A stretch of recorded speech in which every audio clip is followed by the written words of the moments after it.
ভাইফোঁটা উপলক্ষে আজকে আমি দাদুর কপালে ফোঁটা দিলাম।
যদি কোথাও কোনো ঝড়ে সুখের ঘর ভেঙে পড়ে, আমার মামা দাদুরাও এসেছিল ঠাম্মার কাছ থেকে ফোঁটা নিতে। যদি কোথাও কোনো ঝড়ে সুখের ঘর ভেঙে পড়ে, গর্ব তাকে আমরা আবার শপথ নিলাম আজকে তার।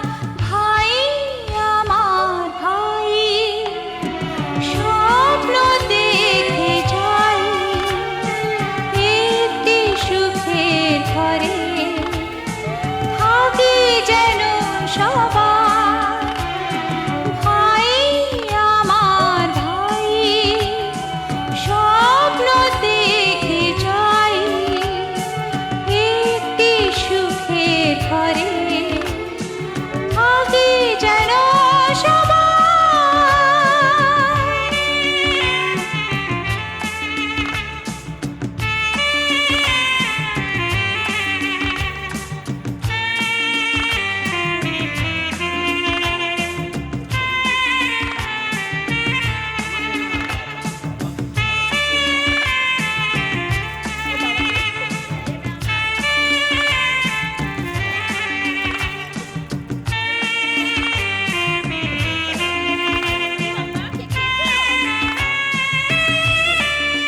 আমার পিসিরা এসেছিল আমার বাবা আর কাকাকে ফোঁটা দিতে।